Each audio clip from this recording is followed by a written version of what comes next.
away, denaturalizing. That's Idi Amin behavior. There's a black fascist that you can compare it to. Okay, let's move on to, I want to just play a clip of when you lost your job at MSNBC. Let's watch this. My show had value, and that, I'm sorry, that what I was doing had value. And in the end, I'm sorry, I try not to cry on TV. And whether it's talking about any of these issues, and yes, whether it's talking about Gaza and the fact that we as the American people have a right to object, to little babies being bombed. And I am not sorry that I stood up for those things, because those things are of God. And you know, I'm a church girl too, and those are the things that I was taught were of God. And so I'm not sorry. I'm just proud of my show. Now, look, you're perfectly entitled to be proud of your show. Many people enjoyed your show for many years. You know, a lot of people at NBC were briefing that the reason was declining ratings post the election, a 47% decrease in your election, in ratings from pre-election. But you told Mark Lamont Hill on his show this. After I said on my show that the reason Americans could relate to Ukrainians in a way that they didn't relate to Palestinians, that Ukrainians are white. And so watching white people get their schools bombed was, you know, hit different.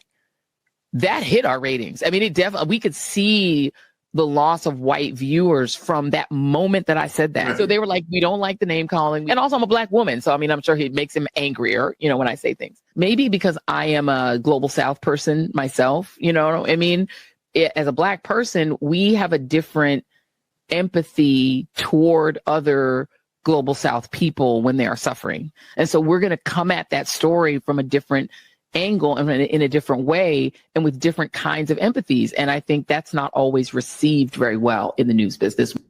Now, Joy, I mean, look, let's be honest. I don't think you were fired after all those years because of your skin color or because you're a black woman. I think you were fired because your show just got increasingly unpopular. It happens all the time in TV. That's why you got let go. Why play the race card? First of all, I love the fact that your play the race card is your version of the race card. You literally are so fixated on trying to racialize conversations with me, Piers, that I find it actually quite charming. You racialize more conversations in your tenure at MSNBC than any host in history. All right, Mark. All right, Piers. And the bottom line is you take an entire conversation that I had with Mark Lamont Hill and pick the bits that you can racialize because this is your shtick. And I get that this is your shtick. You racialize everything, Joy. Come on. I get it. And I understand this is your shtick, Piers. And listen, game recognizes game. I get this is it's your not game. My shtick. And the bottom line, it was your shtick. It is your shtick, and everyone knows that it is. Shtick. Piers, we people understand got more what with it is. it. And it is so interesting to me that you yourself, as a white European, find that when people of color talk about race, that you believe is racializing conversations. But when people like you fixate on, well, Barack Obama was a black president, why don't you object to that? That is racializing a conversation about the former president of the United States. But you can't put your, and I'm sure you find that charming and funny. I find it hilarious because you're the one. You're the one who said you're the one who said Donald Trump. You and your friend Donald Trump. You said Donald Trump is a white fascist. Are so he is a well. I agree and with yet Mark when Obama Milley, did the same thing, last time I checked is I'm not allowed black. to mention his skin color. I agree with his former chief of staff, who last I checked was not black and said he's fascist. And Mark Milley said he's fascist to the core. Okay. So I happen to agree, and I know this is what it's important to you, with two very white gentlemen about Donald Trump's fascist tendencies. Okay. If that makes you sad and uncomfortable, I can't help you. No, yes, it There's made me nothing sad I and can do uncomfortable. about it. I think it makes you a little bit of a hypocrite, but that's different. Absolutely. Folks, we are going to get into this. Before we do, I want to introduce, this is Christian Conservative, your trusted source for bold, unfiltered news and analysis on the issues that matter most to Christian conservatives. I'm KJ, along with Michelle Talkington. How are you doing tonight, Michelle? Hey, KJ. Hey, everybody. I'm doing great tonight.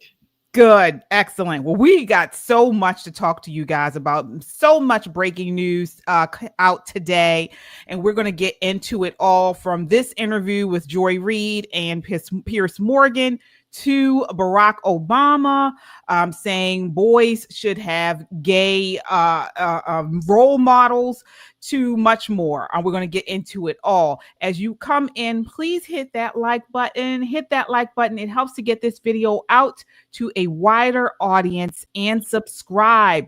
We need you guys. Our goal is to get to 5,000 subscribers by Labor Day, and we cannot do it without you. So again, folks, from faith and family to politics and culture, we tackle the hard truths and stand firm on biblical principles.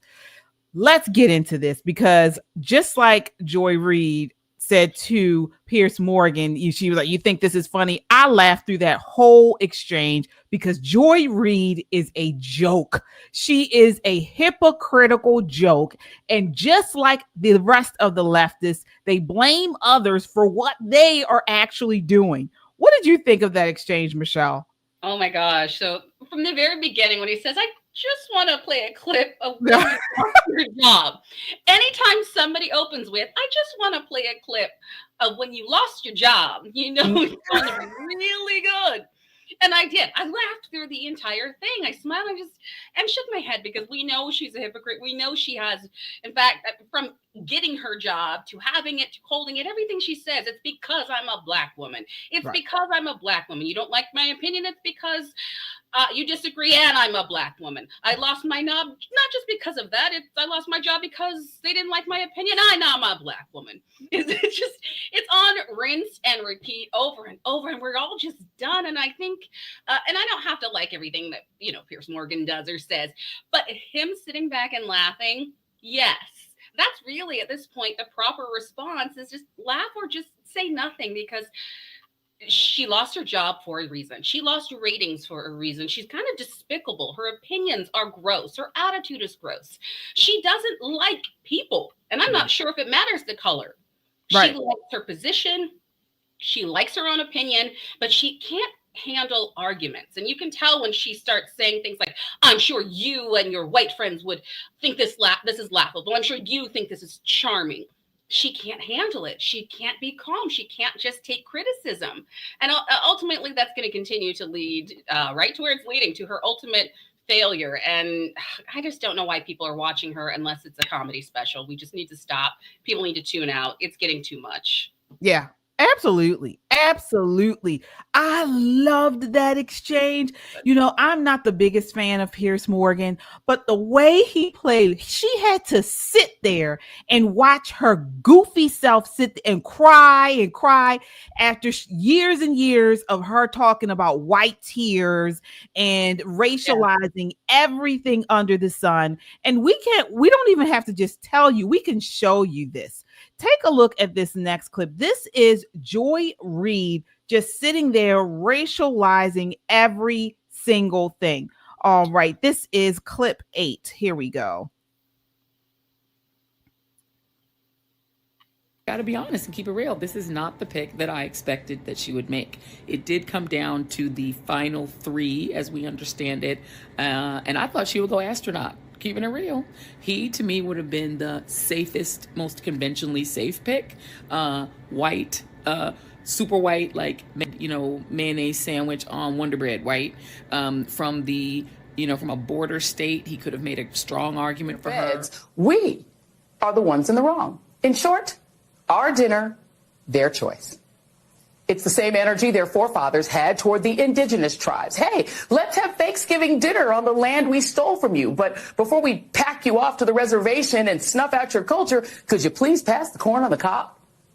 There's the dozens of post-Civil War massacres wiping out Black communities from Louisiana to North Carolina to Rosewood, Florida, and Tulsa, Oklahoma, where Black communities got burned to the ground by racist white mobs.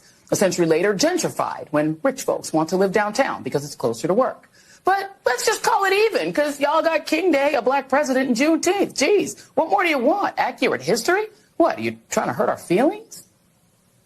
These are the people who say the undocumented, who they get to call illegal immigrants, like the Pilgrims had permission to come here, have to suffer the consequences of their actions, right? They made the choice to overstay their visas or come into our country illegally, so if they get deported, consequences. But you right-wingers shouldn't have to suffer the consequences of your votes? You don't want to be around me because I voted for fascism. No fair. I'm coughing on you with COVID, but you want me to wear a mask for your safety? No fair. My body, my choice. Well, here's an alternative thought.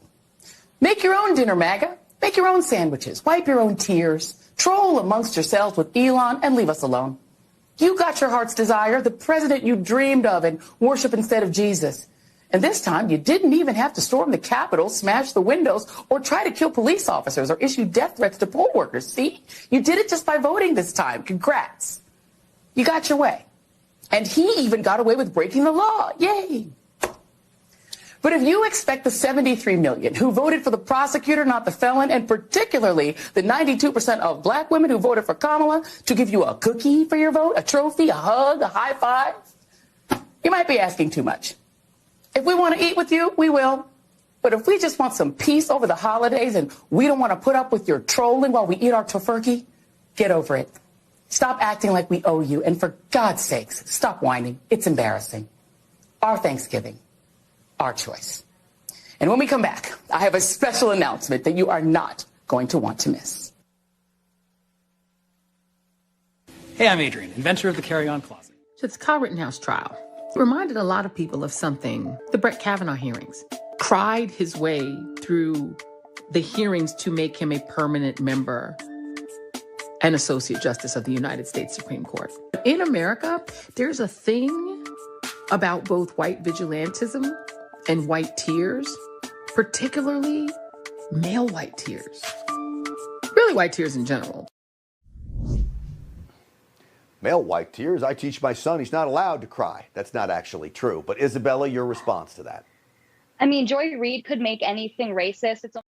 Wow. Do you see that? You see, this woman is disgusting. She is disgusting. It's just, I mean, just to hear her on that stage or in that interview with Piers Morgan and try to flip the script on him. It's just, it's, I can't even believe she did it when there's so much footage out there of her just being the racist bigot that she is. Yeah. The whole, when she talked about white people and mayonnaise white, what if somebody said to her, you're doo-doo brown black? I mean, this is what we're talking about. This woman is horrible. And that is why she got fired from MSNBC, which is just a big surprise. You got to be really bad to get fired from MSNBC. What are your thoughts there, Michelle? I mean, clearly, and we know, again, you got it. She was really bad. And the only reason I don't give her full credit for being completely, utterly, well, actually, I believe she's completely, utterly despicable, horrible, just trash. But this is America, right? We have freedom of speech. We are fighting so that she can have her First Amendment rights to say crazy things like the fact that she equated MAGA people worshiping Donald Trump over Jesus. And in the same breath, in the clip that we played at the very beginning, saying, well, you know, I'm a church girl too. Pretty sure you're not. So I don't, again, know why we keep watching, but seeing that clip, oh my gosh, seeing that all together and having to listen again to her nonsense.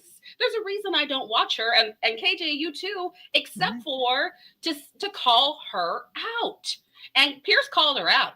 I wish he had that role that you just played. I wish he could have played all of those clips because she is tired. And again, if any white person had said that, anything like I'm sure we're going to get into all our super chatters, if they had said anything, they would have been canceled so fast. She should have been gone a long, long time ago. And male white tears, actually, she doesn't have a problem with them as long as they're coming from a trans child, right? Trans women, she doesn't have a problem with that. It's very specific to masculine men. And she clearly just has an issue. She's a bigot. She has an issue with white people. She's made it clear. She doesn't hide it. Nope, not at all. We have some super chatters here, folks. Thank you all so much. Kung Fu CJ says, hello, ladies. Let's get into this. Yeah. Thank you. Thank you so much. All right. We have Dallas says a dirty Q-tip looks like Joy Reid. Oh my gosh. Yeah. She's terrible. That he responded to that when she was saying her nasty comments, the mayonnaise, the white bread. on national television, and they aired it. They didn't bleep it out, and they didn't condemn it. They should have put condemnation. They should have put statements out immediately condemning the things that she said. But again, we don't. Oh no. Freedom of speech, freedom to act a fool, and she did.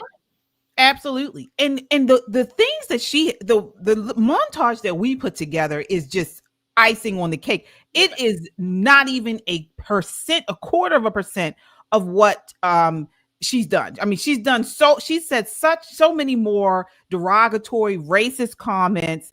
I mean, the things she said about the Justice Kavanaugh. Mm-hmm. Remember the boy who defended himself in what was that?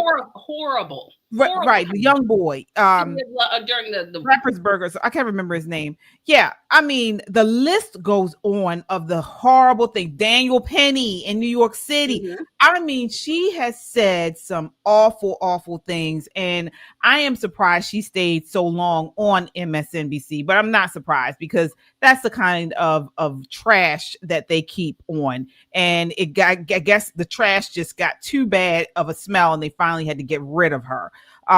We have another super chat here. JT Thompson with the $10 super chat says, "You know what Joy Reid is, a big dummy." Yes, she is. She is exactly that and more. Thank you so much, JT. So I want to get into this.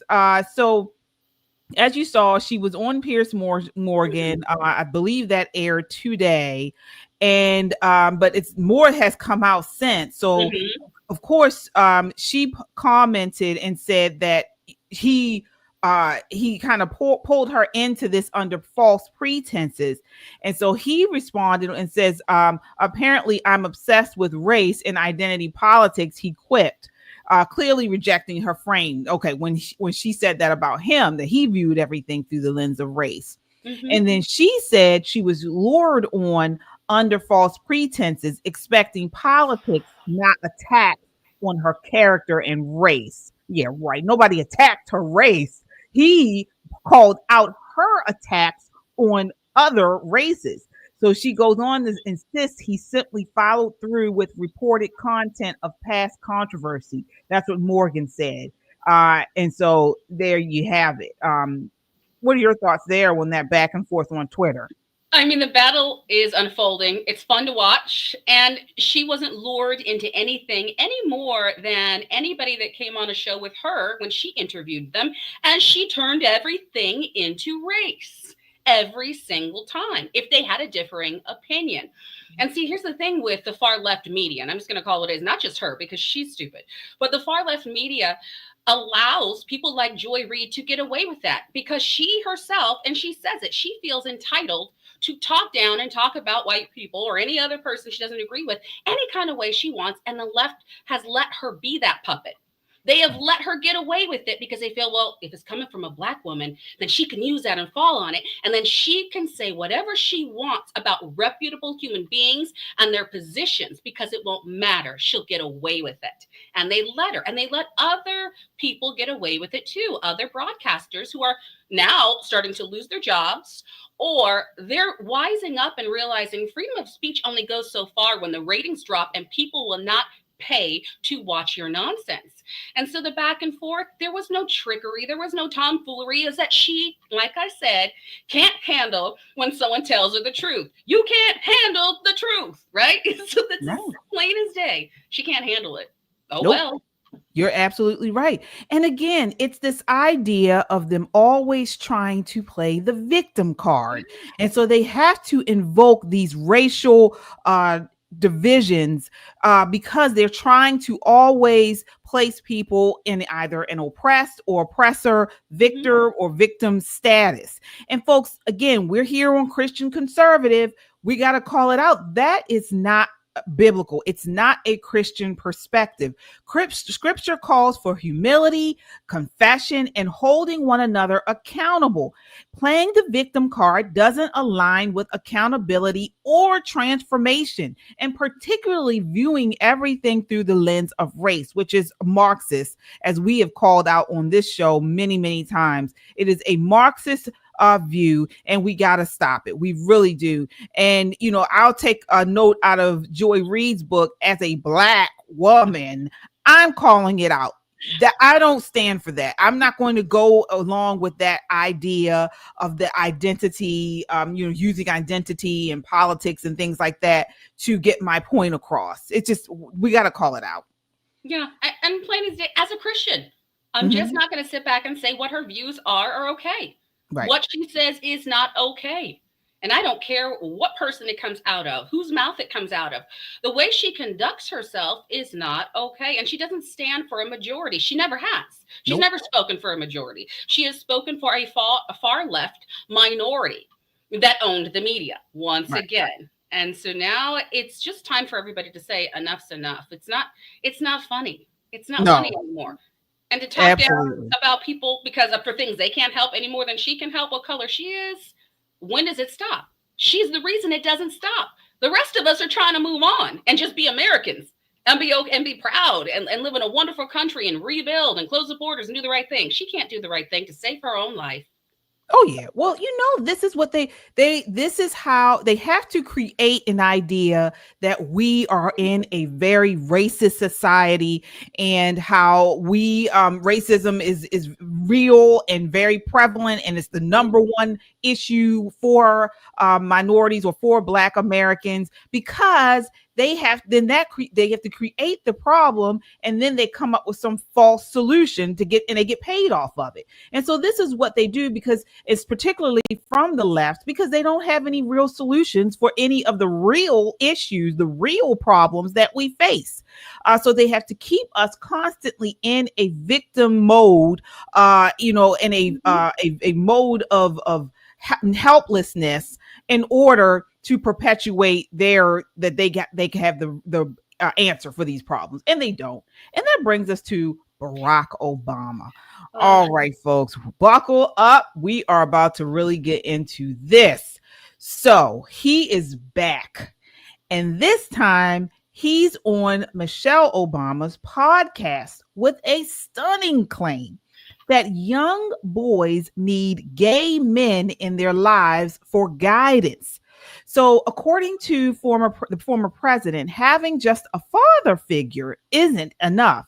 He says gay mentors are essential for helping boys become more empathetic and emotionally aware.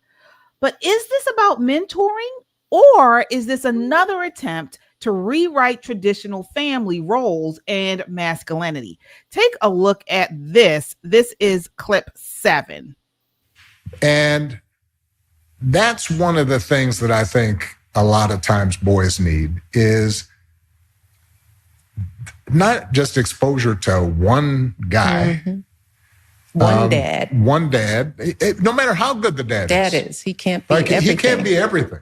And that boy may need somebody to give the boy some perspective on the dad. Yeah, right? Yeah.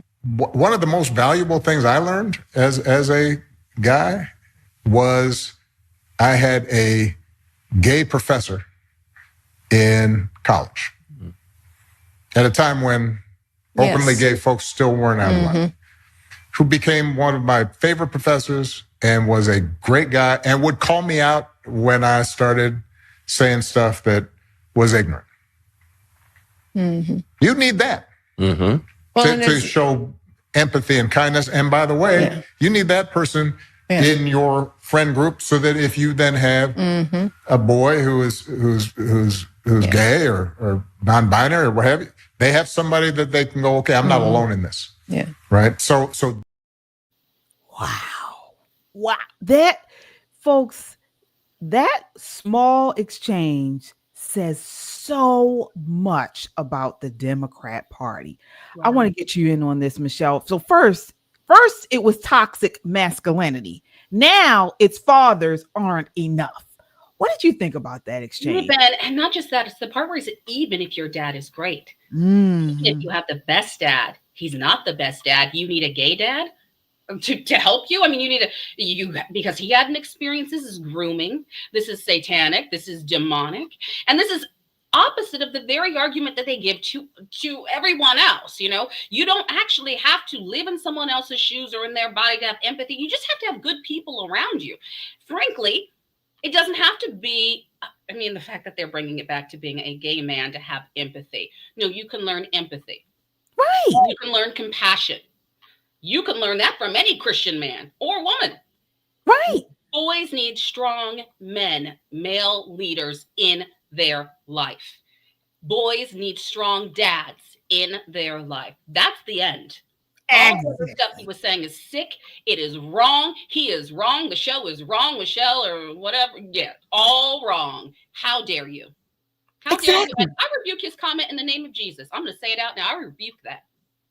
I agree. I totally agree. You hit it right on the head.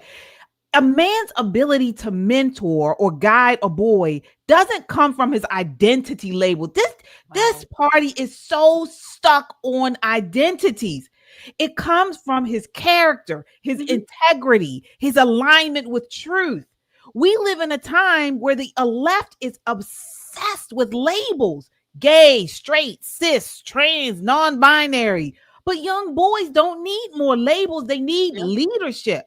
Thank you. And, let's be honest. This push isn't about mentorship. They hate parents. They hate fathers. They hate mothers. They hate the parental rights. You hear? They're always trying to put somebody else in there to throw children or not have them look at their parents as the sole issue, or the not issue, but the sole example for them. They hate that. And it's about normalizing and elevating certain identities for political purposes. This is an agenda, and as you mentioned, it's a demonic agenda, and our kids are being used as the testing ground, folks. I mean, that was crazy what he said. That was really weird. That was very weird. I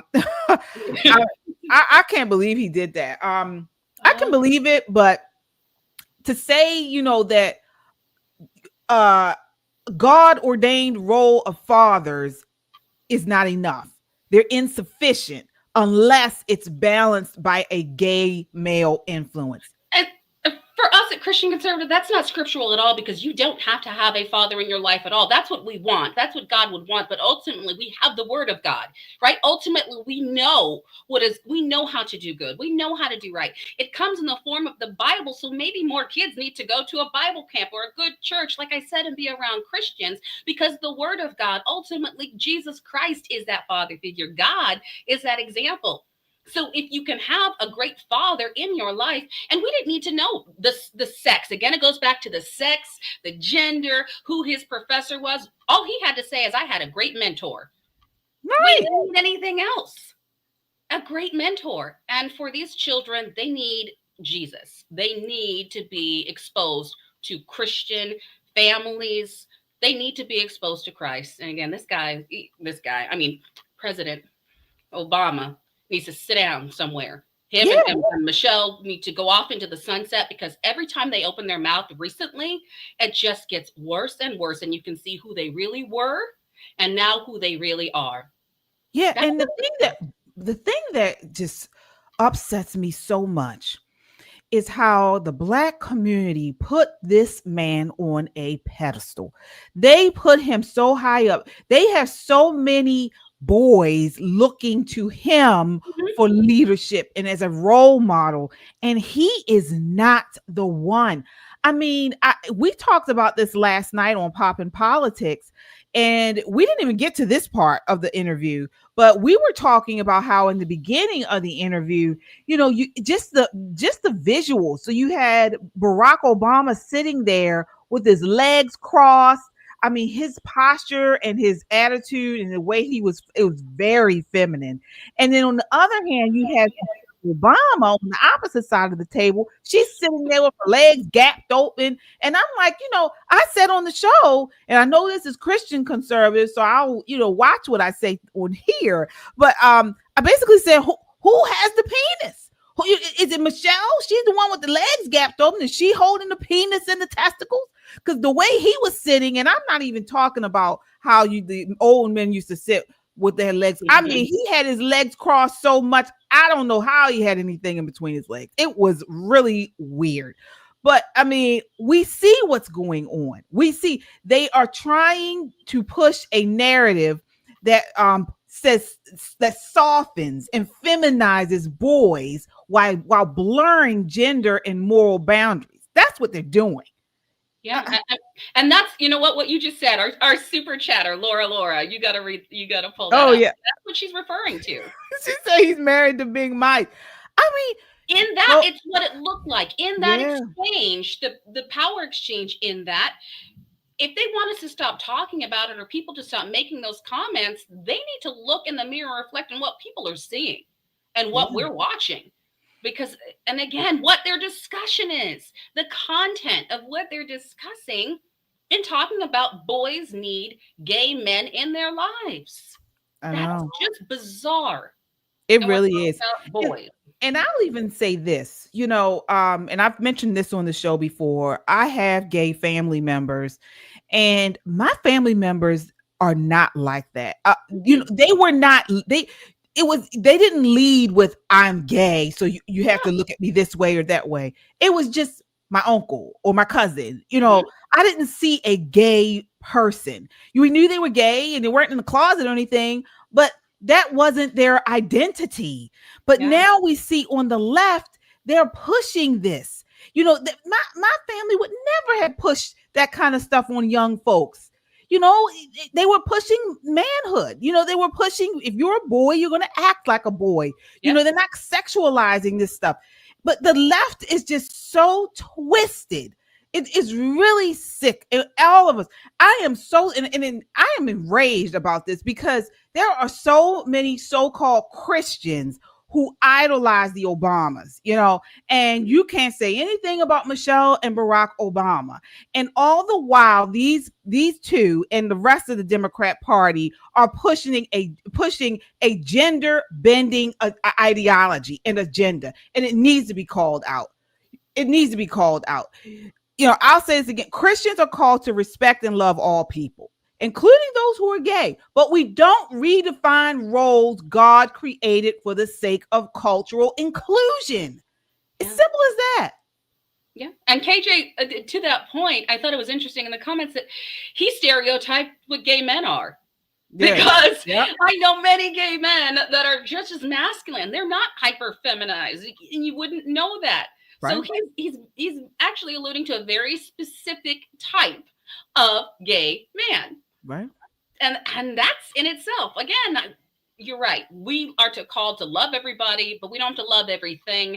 And we have to call out what is wrong. Christ did not tell us to sit back and not teach or preach about right and wrong, or godliness and ungodliness, because right and wrong coming from us, today's society, right?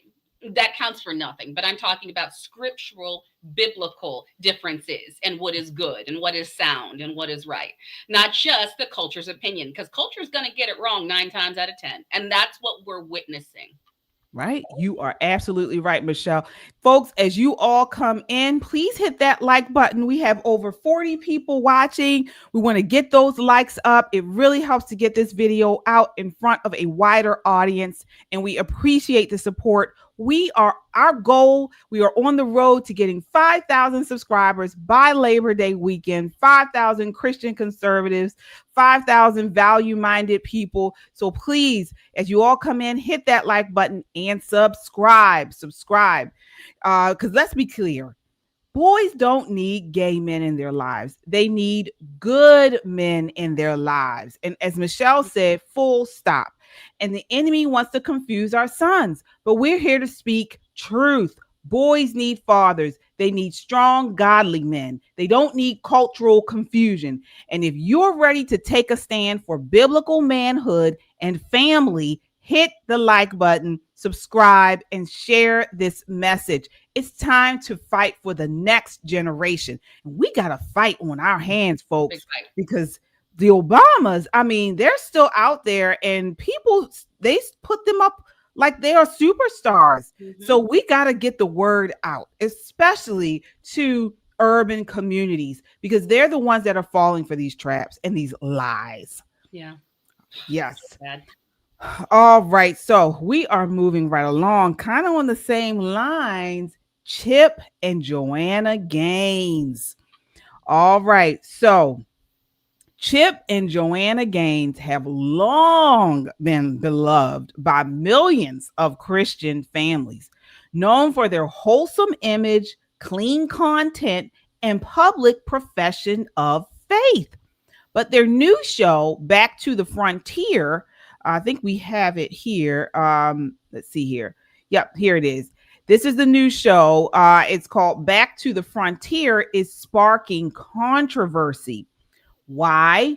Because among the three families featured is a gay couple. Some say it's inclusivity. Others say it's compromise. So what's really going on here, and what does this mean for Christian media moving forward? So let's unpack this, Michelle. Before I get you on here, I do want to say they got a lot of pushback around this. What are your thoughts on this? Well, I'm sad. I'm just overall sad about their choice. It's their choice. I understand how you get likes, how you get the views, how you stay relevant in mainstream television nowadays and networks. This was a choice that they didn't have to make. So I'm not behind the scenes. I don't know why. I used to look up to them or respect them because they're doing the same thing my husband and I are doing. They just had the television show. We used to joke around with the kids. You know, my husband and I, for those of you who don't know, have a construction company. We go back and forth, or, you know, we fuss and fight over things. Our kids are gorgeous, look all kinds of different shades and hair color, blonde, yes, they are, redheads with curly red hair and blue eyes. So it's really fun. And we thought, God, we could do the same thing. And I love that they were professed Christians. This is a hard compromise that I don't think I would want to make for who they are and the image that they set out. And yes, they were being inclusive. That's a choice. Right. You can include and love, but you don't have to encourage. I'll say it that way. Mm-hmm. You don't have to say this is the image that we want. So just right off the bat, I'm disappointed in the choice. Yeah, a lot of people were. I mean, this caused a firestorm in Christian conservative circles. Yeah. So evangelist Franklin Graham conveyed his disappointment with the incident on social media. He says, I hope this isn't true, but I read today that Chip and Joanna Gaines are featuring a gay couple in their new series. If it is true, it is very disappointing. While we are to love people, we should love them enough to tell them the truth of God's word. His word is absolute truth. God loves us, and his design for marriage is between one man and one woman. Promoting something that God defines as sin is in itself sin. So Chip Gaines responded to the criticism. So he said he says, Chip Gaines defended the inclusion of same-sex couple in a message on his social media. So he said, talk, ask questions, listen, maybe even learn. Too much to ask of modern American Christian culture. Judge first, understand later. Never, he wrote Sunday. It's sad Sunday when non-believers have never been confronted with hate or vitriol until they are introduced to a modern American Christian, he added. So he is not backing down. He is not, stopping on this. And people responded to him. So Jonathan Shuttlesworth, he said, as someone who considered Chip and Joanna Gaines as my spiritual covering, I couldn't be any more devastated. So, people have been sounding off. I see you guys are sounding off in the chat. I'll be honest with you. I wasn't surprised. I really wasn't surprised. This really didn't faze me. And I'll tell you why. I have become, what's the word? I have become numb to Hollywood. Okay. And so when people who are in the spotlight, like Chip and Joanna Gaines, they've been doing this for a long time, not just contractors or construction workers. They're like Hollywood now. They're like stars. Yeah. They're celebrities. And yeah, this is what they do. I mean, this is what these Hollywood type do. Even the ones that profess to be Christians, it's a very small percentage of professing Hollywood Christians professing Christians that are in Hollywood that are actually, about biblical truth. Most of them are not. Most of them are not. They have drank that Hollywood celebrity Kool-Aid, and they are any type of connection that they claim they have in the Christian community is really just for money. It's just for money. They're just using us until they can until they can stay silent, or until they can't stay silent, and then they'll just do something like this. So I wasn't surprised. I really wasn't. I was not surprised. And I'm not surprised. And so again, that's why I said it came down to a choice. They made a choice. Right. And the choice was based on probably ratings, conversations they had. Maybe they knew the couple personally. I don't know. I know a lot of couples, gay couples, and just great people. It doesn't mean I want to, again, there's a difference between knowing and accepting it and highlighting and promoting. Right. So you can accept, you can highlight and promote. Mm-hmm. And they chose a different route. It's not a choice that I would make if my image was what theirs is, if my professions was what theirs was, to be a strong Christian family. And I'm going to tell you, in his double down for Chip, this is the answer, and this is the problem. Modern American Christians. Mm-hmm. Modern American Christianity is not Christianity. It is a culture. It is not biblical. It's not coming from a biblical worldview, which is what I teach my children when we teach classical conversations, which is and just classical education. There's a difference. And I've said it before, and I've said what pastors have told me. You cannot let culture influence Christianity. You can't let culture, which changes every generation, change what the Bible says. That's not how it works. All we get to do is operate in the culture. We can benefit from it. We use it to our advantage. It's what we know. And we can adapt. But ultimately, you're going to face God for the choices you make. And you're not going to be able to say, well, that's what everybody else was doing, God, because that's what American Christian culture said was okay. And you can fill in the blank to what sin you're committing. And I'm saying that not even to be hypocritical. I'm saying that I make my mistakes. Those are choices because I am a modern American Christian. That does not make it right. And we need to go back to a biblical worldview. And it's going to ruffle feathers. It's going to make people upset. We're going to be called every name under the sun. And it's not going to fly in Hollywood because Hollywood is demonic at its very core. And that's why I said they had options. They didn't have to cater to that. They have enough wealth and enough fame to create what they've already created. They've got their own studio success. They didn't need it. So I don't know why they made the choice, but guys, we have to start being very careful about what modern American Christian looks like and what the world wants it to be, because that is not what God has called us to be. You're right, Michelle. And there's immense pressure in Hollywood and media to show so-called inclusion of LGBTQ identities, or you risk being canceled. And, but we know, as Romans 12:2 says, Christians are called to stand firm, and we have to. We are not here to have, as you basically said, culture influence us. We are supposed to be like salt, like Pastor Damon said when he was on here. We are supposed to influence the culture, not the culture influence us. And we are seeing time and time again, the church is being influenced by the culture and not the other way around. And I'll just say this, and this is there's multiple different camps on this, but I personally believe the Bible talks about how we are supposed to live like Christ. And Christ's life wasn't easy. He constantly carried the cross. It was tough. It was difficult. And so as we continue here, as the older we get and the longer we're here, life is going to be tough, but we have to stand firm, and we're going to be tried, and we're going to be tested. And we have to see, are we going to bend to the culture, or are we going to stand firm and shape that culture and be the light that we are called to be? That's the question. And that's what we have to prepare our children for, because we have to prepare them, because they are going to come. They're in hard times, but it's going to get even tougher. It's going to be harder.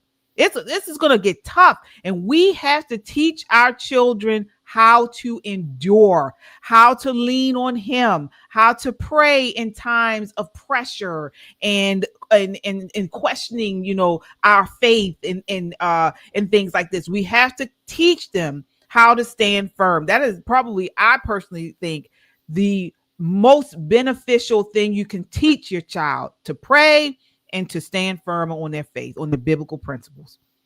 So, yeah. So we will continue to follow this story. You guys are sounding off. Yeah, Frank says the salt of the earth. JT Thompson says Jesus was hunted and scorned and told his followers, his true followers, they would be too. Absolutely. Absolutely. And this is why we talk about this here on Christian Conservative. Yes, we want to be in our word, but we also want to know what's going on in politics, what's going on in the culture, and how can we be a powerful biblical influence. So there it is. Thank you guys so much. Keep those comments coming. And again, sound off on this. What do you guys think? Did Joanna and Chip go too far, or are they just showing that Christians are about including everyone? I don't know. Sound off. No. All right, so we are moving right along, folks. I mean, this was such a busy day for these types of stories, and so next we're moving on to Chuck Todd. So, of all the first, before we get into this, I think it was just a couple of days ago was the 1 year mark of the terrible attempt on President Trump's life in Pennsylvania. And so we didn't actually cover it on Pop and Politics or here, but I remember it like it was yesterday, and we got online to talk about that terrible shooting in Pennsylvania. The case is still open. Have they pressed charges or anything? Do you know, Michelle, on that? I mean, it's still, what's crazy is that there's stuff still ongoing, and we don't know enough about the shooter. So, I remember exactly where I was. I was at a political event and speaking for the congressional race, and the fact that we saw that live on screen, and it was a tragedy. Because we can't forget, it was an attempted assassination, but somebody was assassinated. Someone was killed. Right. And that doesn't get enough talk. It doesn't get enough news coverage. Oh my gosh. I remember that. I'm glad you brought that up. That poor family, who, I mean, it was terrible. All the blood and things were on the bleachers. It was an awful day.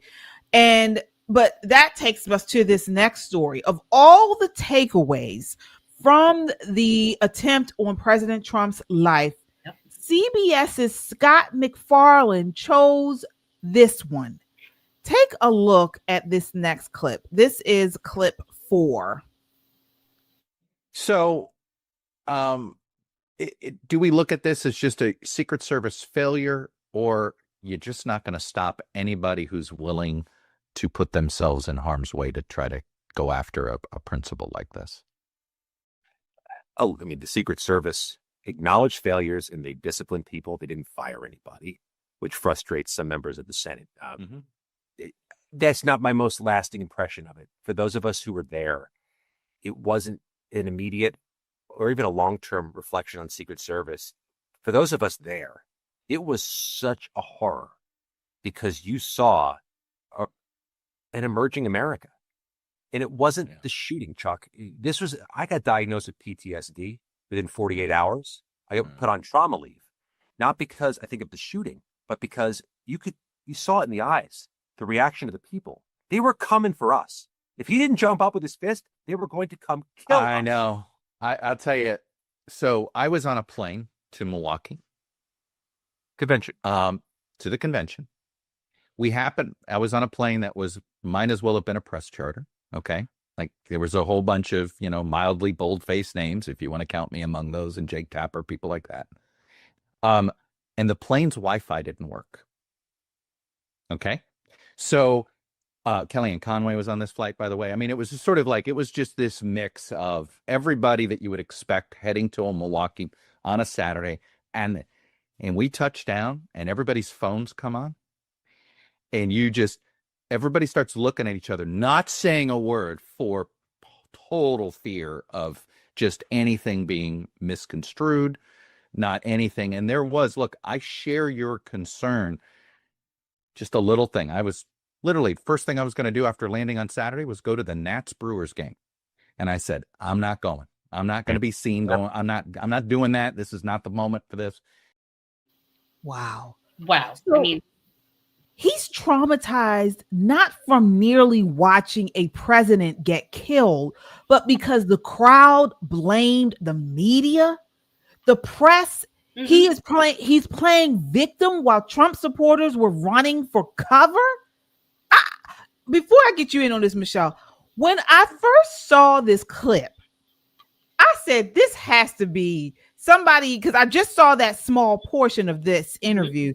And I said, this has to be taken out of context. You know how some people just play a clip and they don't play the full interview or the full exchange. And so I said, they're making it seem like this is what he said.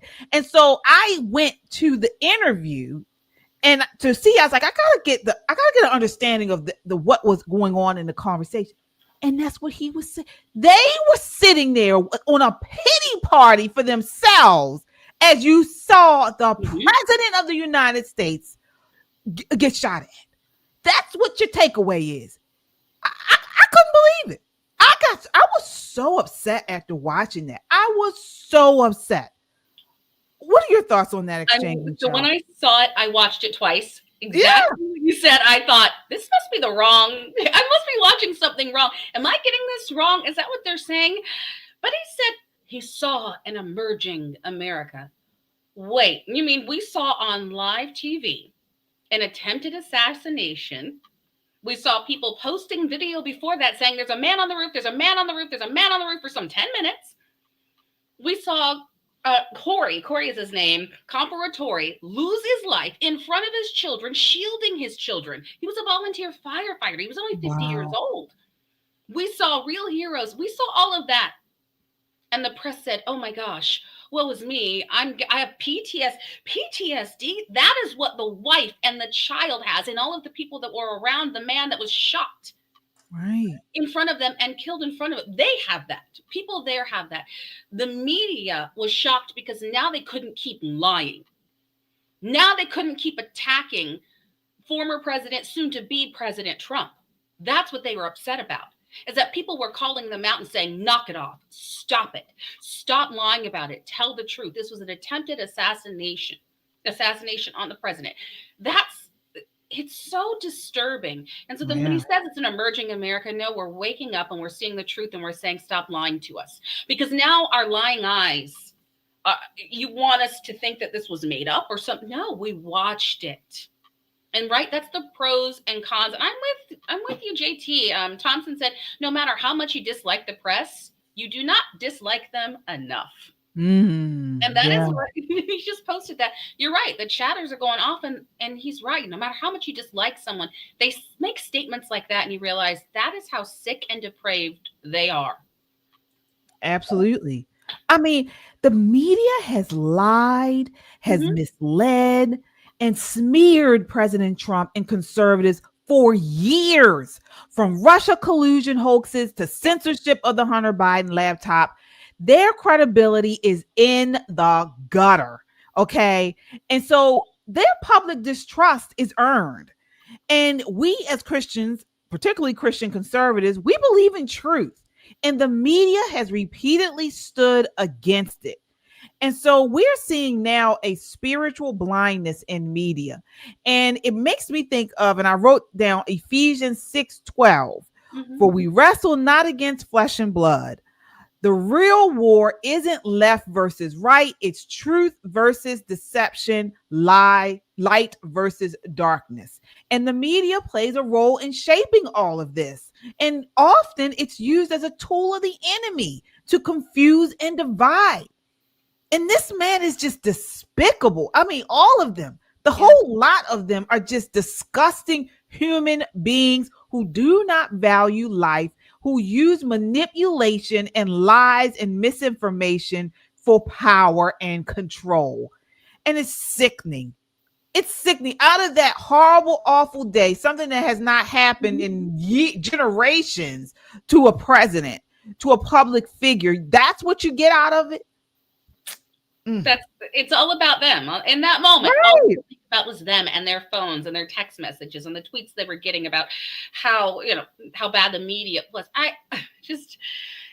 It's a wake up call for us. And like you said, KJ, this is flesh. We wrestle not against flesh and blood. We need to pay attention because this is going to come at us as Christians. When the enemy, when something evil makes itself a victim so that we feel bad for it.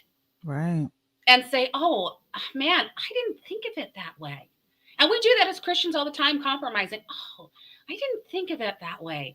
Let me feel really bad about that sin. Let me dive in there with you. You're right about that. And that's how they behave. And it's the left has a victim mentality. So this is something that the enemy uses all the time. And he uses it in ways to make strong Christians feel weak. He will make you think you're a victim instead of an overcomer. You are not just a victim. You are an overcomer. This is what we have to pay attention to. Yeah. And I want to ask you, are we seeing a prophetic shift in how people view institutions like the press? Is this part of a larger spiritual awakening, you believe? Oh, after the last votes on PBS and again, we haven't even got to all that because so much has happened in a day. Yes, it is. Yeah.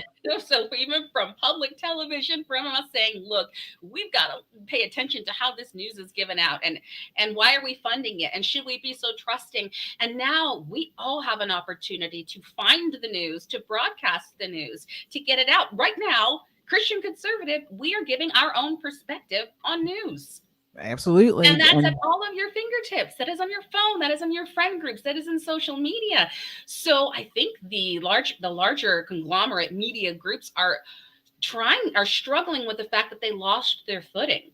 And how do they get that back? And for those on the far left, they're doubling down and saying, well, maybe if we tell more lies, maybe if we go harder to the left, then that base will pick up and we'll win. Maybe if we tell more lies. They're just floundering. They don't know what to do.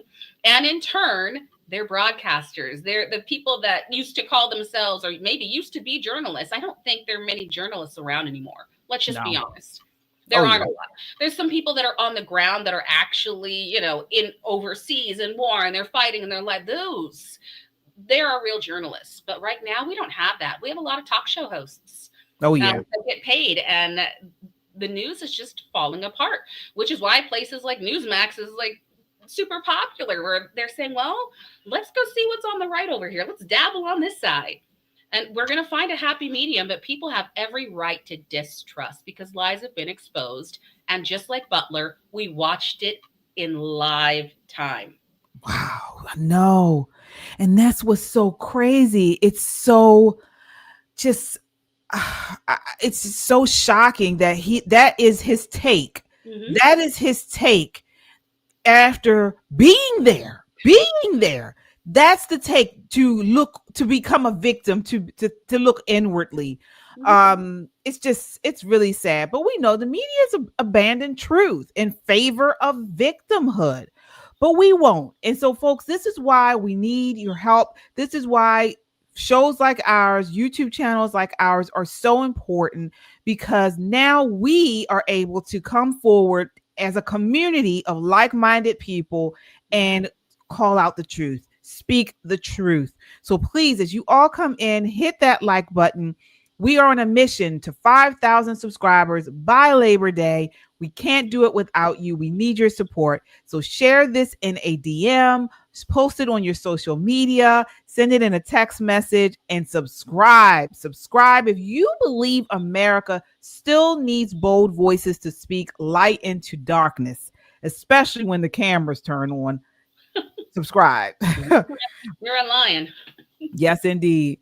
All right. So We talked about, just to kind of recap, we talked about how the left has an agenda to indoctrinate, to groom our children, even take them. You know, they hate parental rights. They're trying to erode at parental rights as much as they can. And that brings us to our next segment. Why? Why are they doing this? Why are they, you know, really going out against, you know, children and trying to take over the schools, the college campuses? Why are people like former President Obama saying kids don't need parents or dads to be, you know, their only source of, as an example, they need gay men? Because they want the children now to vote. So in the next segment, we're going to look across the pond. What happened with what's happening in the UK? And it's a warning for the rest of the world. The name Mohammed is now the most popular baby name in the entire country. And at the same time, lawmakers have just voted to lower the voting age to 16.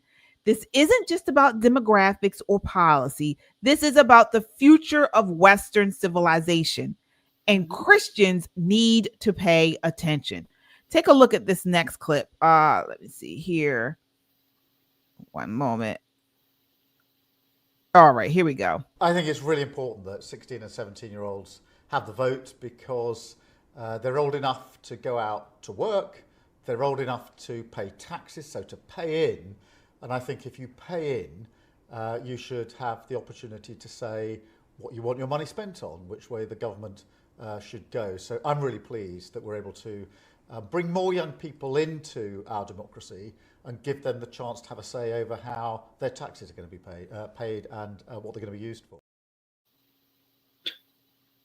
Wow. Yeah. So what do you think about that, Michelle? I mean, am I making too much of a big deal about this, or do you think it's okay for the you think it's an issue? They should not lower the voting age to 16. Oh, so I have this big button from Staples that says no. You know, guys, some of you guys know the no button. No. It's an absolute no. And I'm just going to, I mentioned it before, I know in different podcasts, but we're just watching Europe fall. Okay. So we are watching Europe destroy itself internally because what they allowed is a full-blown invasion. They didn't close their borders when they had an opportunity. If you actually go and look it up right now, they have protests on the streets in Europe, in Scotland, in London, in Ireland, in different places, because they're trying now retroactively to remove the mass immigration that happened because predominantly, yes, it is Muslim, but it's not just that. There are so many Islamic extremists. If you look right now in London, in the UK, they have most of their major mayors of major cities are also Muslim. So I was studying this last week because even before these clips, I thought, this is disturbing. This is how they fall. And we are one of the last bastions to say no. And the reason this is dangerous, like you said, the most popular name, right? What's the most popular name in Europe? Well, those are children's names. And what's going to happen when those children hit 16? They're going to have the majority influence. You can just do the numbers. And those children are run by their religion. I mean, we actually, in Europe right now, they have Sharia law establishments, locations, physicalities. So this is disturbing on so many levels. And I don't mean to just make it about that particular religion, but there is an extremism happening. And this plays into it on one account. And on the second, a 16-year-old, this is where I see, again, they're going after children. Because if they're saying children can now vote, we have 18 as underaged. Mm-hmm. When you start lowering those ages, then why can't you just let them get married? Then why can't they just date an adult? Ooh. Then why, if they can vote, because it matters in their democracy, and so now they can drink, now they can vote, now it's 16 and you can legally make those decisions. Well, you can legally get married to a 50-year-old, to a 60-year-old. So it doesn't matter, they're in a relationship. And that's how I see this, that once you start lowering these ages, you start seeing where we take more advantage of children who are not prepared and don't understand the decisions they're making or the decisions they're being pushed into. So absolutely not. This is never going to end well. Here in the United States, there's some things I disagree with on age. Like, I believe that if you're old enough to fight for our country and die, then the legal drinking age, or at least for military, should be 18. Because if you can make a legally binding contract, then you're an adult. And we should just define what an adult is. Right. And that's what they're doing on the flip side. And it's disturbing. That is not a trend we need to pick up on. And unfortunately, we like to tie ourselves to other countries and say, well, they're doing it over here. Again, I'm glad that this administration is in place, because I can guarantee under the Trump administration, they're going to say, do what you do, but not here. Right. This should never happen here. Yeah. But I mean, if we lose the UK, we got a big problem. And as birth rates among native Britons fall, Islamic populations are growing rapidly due to immigration and higher birth rates. So, I mean, this is a real problem. Sure, there are already Sharia courts operating in parts of the UK, and schools have removed Christian symbols to avoid offending Muslims. Christianity, which was the foundation of British heritage, is being erased in favor of appeasing new ideologies. And, you know, as we have this lowering of the voting age, it's strategic, because we know younger voters are more impressionable and less rooted in national identity. And they're going to be more likely to vote leftist or globalist. So it's about engineering future elections, not empowering citizens. Once again, they are being tricky, and they're trying to deceive, and they're trying to manipulate. And this is what the left does. Yes. It's and it's a slippery slope. Again, I go to, you start lowering that age and saying, you're not 18, you're a 16-year-old adult. And so what do we do here? Oh, well, you know what? That they're onto something. And they've tried that. They've tried that in independent blue cities, where they try to allow, let's say, even for school board races, they try to allow students or kids 16 and older they should be able to vote for the school board on our elections. And we know that's run by the state. That's a statewide election. So they're really sneaky. That's a sneaky tactic. But again, I say, well, then that lowers the definition of what an adult is. We're bringing down that line. Right. And I don't think it's just for politics, which I agree. It will engineer these races. We know that, especially here in Maryland, because they really need that. And big towns, College Park, big city, Baltimore, they need that. But I think it's even more dangerous. And I think there's a bigger evil to this than just lowering that age. Oh yeah, definitely. It's a cautionary tale for us here in America, because we're seeing similar trends here. The open borders, declining Christian birth rates, and leftist attempts to lower the voting age. They've tried it all here. And folks, if we don't take a stand, we'll face the same consequences. So, you know, this is why we always talk about this, you know, political policies matter, but this is a spiritual battle. We have said this on here before, and only a return to Jesus Christ and biblical truth can save the West. It's as simple as that, folks. So please, we're watching the fall of a Christian nation in real time. And if America doesn't wake up, we'll follow the same path. So if you believe it's time to return to our biblical foundations, like, share, and subscribe. The hour is late and the truth must be told. All right. So as you guys come in again, please hit that like button. Hit that like button. It helps to get us out in front of a wider audience, and subscribe. We want to grow this channel. We are on a mission to 5,000 subscribers by the end of the summer. Labor Day is the day.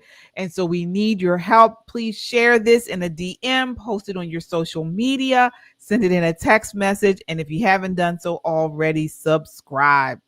All right. Looks like we got some new people in the chat. Thank you guys so much. We love the chat. You guys are our favorite chat. You guys are on fire. Yes, all the time. So thank you so much. All right. So we got one more topic, I think, here. Want to talk about here tonight. And that is what's going on in what was the next topic? Calling out the media once again. So this is actually due to Epstein. So you guys know we talked a little bit about the Epstein files. This is just crazy. This whole situation just makes me sad. It really does. The whole back and forth between MAGA and President Trump and Pam Bondi and Kash Patel. I honestly do not know what is going on with this. I don't know if this is, this whole thing where President Trump is saying he doesn't want to talk about it. It's over. He did not unalive himself. There's no cover up. There's nothing there. I don't know if that's the case or if he's saying that because there is something there and he needs to kind of keep it hush hush because of other circumstances. I don't know. But what I do know is the Democrats are now using this to go after President Trump. And now they're coming off like they care. So they're suddenly demanding the release of the Epstein files. But where was this energy under the Biden administration? So we know again, they're doing it again. This isn't about justice. It's about control. And this is a prime example of how the left only pretends to care about serious issues when they can weaponize them for power. Take a look at this next clip. This is clip 2. State Congressman, you could have gotten that from 21 to 25 when Democrats controlled the DOJ. Why? It was a crisis then. It's a crisis now. Why didn't Democrats call for it from 21 to 25? So, I mean, you'd have to go back and look specifically at particular prosecutorial decisions and what was taking place in terms of the other cases. So I don't know. We could try to reconstruct that record. But the point is that Donald Trump is the one who has led the crusade to say that that Epstein, who was his very close friend, and there's all kinds of pictures. If you see such a need to investigate this, why didn't you raise it during the Biden administration? I mean, we couldn't find that you made any public comments about Epstein in previous administrations. Well, I would have been happy to raise it then as well. Frankly, we were focused on so many different pieces, but I have been one of the Democrats that has been consistent on what I call out Republican presidents for and Democratic presidents for, whether it is FISA, reforms that we need, whatever it has been. I've been pretty consistent. War powers. I've criticized Joe Biden just as I'm criticizing Donald Trump. I think transparency is not something that should happen only when you have a Republican president. It is something that we need for both Democratic and Republican presidents. So then why didn't you call for more transparency earlier during the Biden administration? I'm just trying to better understand why you are so intent now on calling for this. Well, I think I gave it the same focus that I'm giving it now. We haven't, I think I've released one tweet on this and you wanted to talk about it, so I'm happy to talk about it here, but it certainly hasn't been the focus. I'm just responding to what I think is a massive switch from the Trump administration around this issue. My focus has been on the big bad betrayal bill, and I will continue to focus on that. But yes, I think that this information should have been released under the Biden administration. It should be released under the Trump administration. Wow. The reporter asked, well, why didn't you talk about it more? You didn't talk about it at all. You didn't talk about it at all. You didn't talk about it at all. And now you're on here calling for President Trump to release it.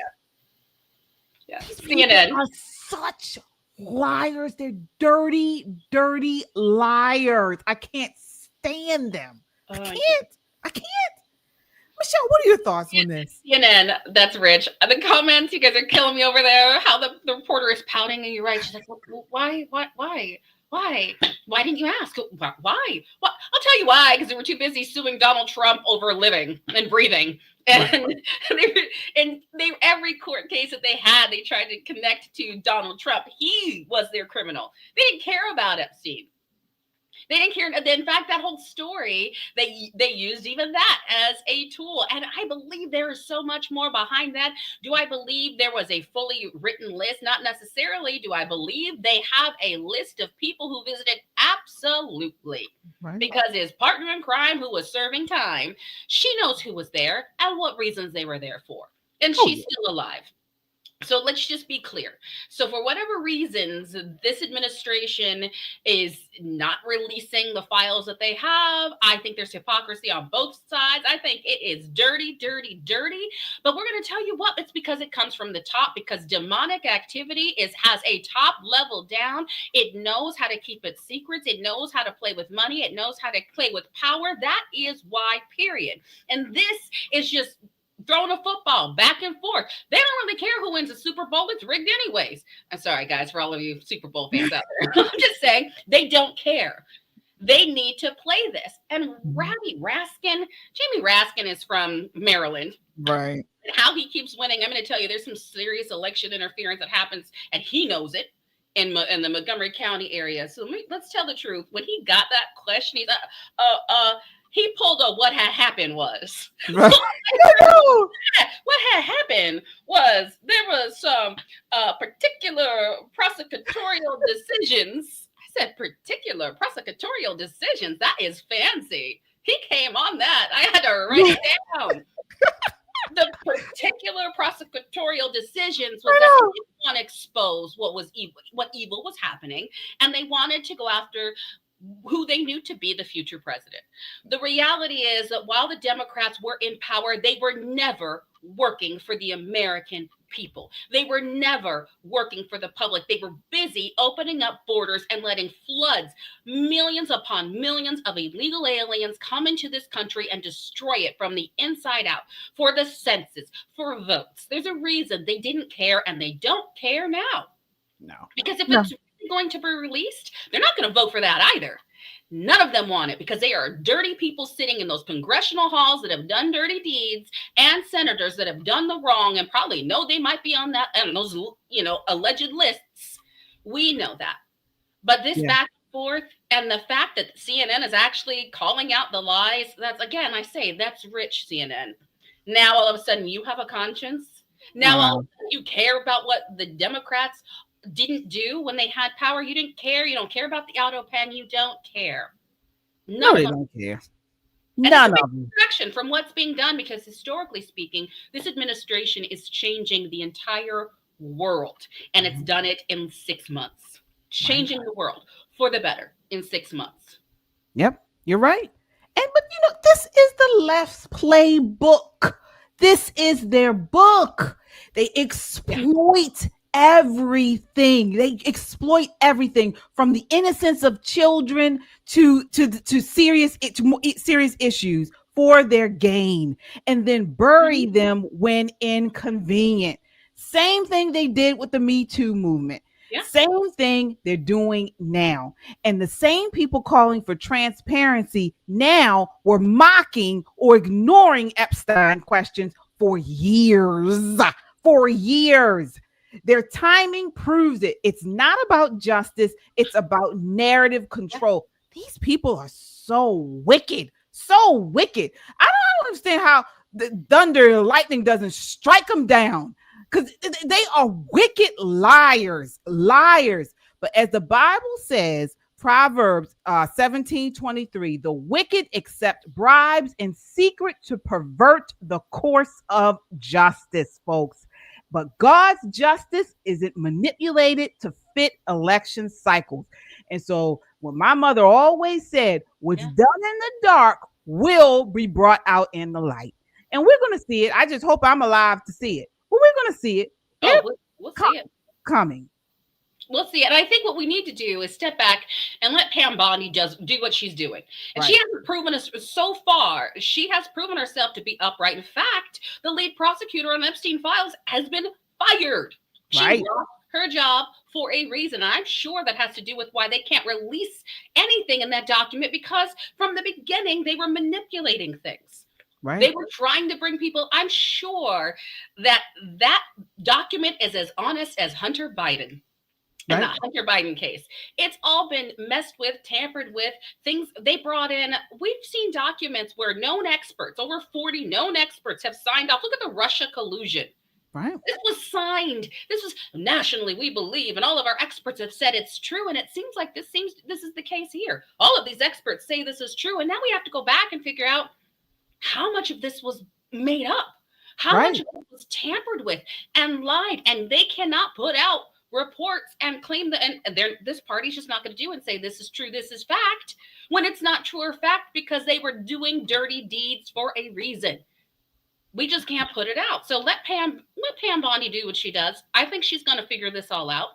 We'll see. Again, they're just using it as a distraction, and this is just again they don't care if they're lying. They don't care. They've gotten away with it for so long.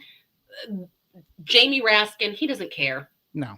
And they're not voting for righteousness.